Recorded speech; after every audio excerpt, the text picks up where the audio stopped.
Assuming the people that have just called you and asked you to come and discuss the selling of their house with you are genuinely thinking about selling their house, there are three main reasons why people will call a salesperson for a listing presentation. The first reason is to list the house with them. The second reason is to not list the house with them. And the third reason is to prove the salesperson to them. Let me explain this. The first reason, to give the listing to the salesperson. This happens when the salesperson has a long-standing relationship with the person who wants to sell. They've known them for a while, or they have been in communication with them for a long period of time. There's an established relationship.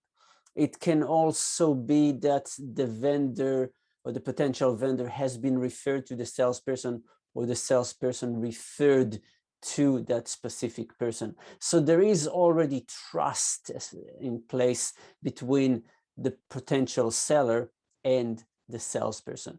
This means that the salesperson is very likely to get the listing. It means that that potential vendor actually is calling because they want to give the listing to that specific salesperson. And unless that specific salesperson does something wrong, they are probably going to get that listing.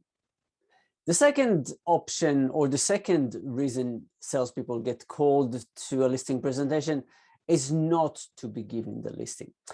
And this happens when the potential vendor has a very good, strong relationship with another salesperson. So they know them, they are going to give them the listing, but before they do, they want to talk to another salesperson or just to make sure that they have the right information.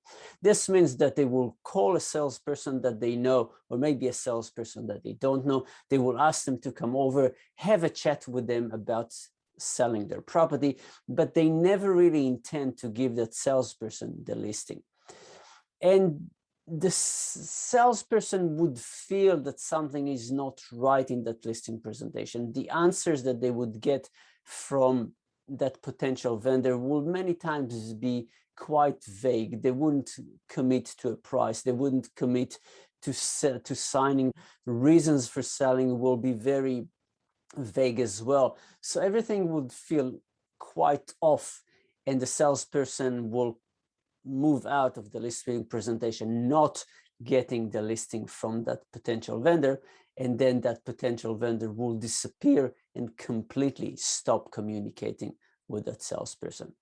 And a few weeks later, that property will come on the market with another salesperson. So second reason is that salespeople get called not to be given the listing, and the salesperson would really feel that something is off when they do the listing presentation. And the final reason is for the salesperson to prove themselves. This happens when a potential vendor has no relationship with any specific salesperson. They don't know anyone. They are possibly an out-of-town investor or an out-of-area investor, and they will usually call 3 salespeople and ask them to present to them, and they would ask them to show them the value in working with them. In presentations like this, the salesperson really needs to work hard in order to prove that they are better than any other salesperson. And in presentation like this, the salesperson who has the ability to build the strongest trust and to show the greatest value is the salesperson who will get the listing. So 3 reasons why salespeople get called into listing presentation: to be given the listing, to not be given the listing, and to prove themselves. Whenever you go into a listing presentation, when you get called into a listing presentation, ask yourself, what sort of listing presentation is this, and act accordingly.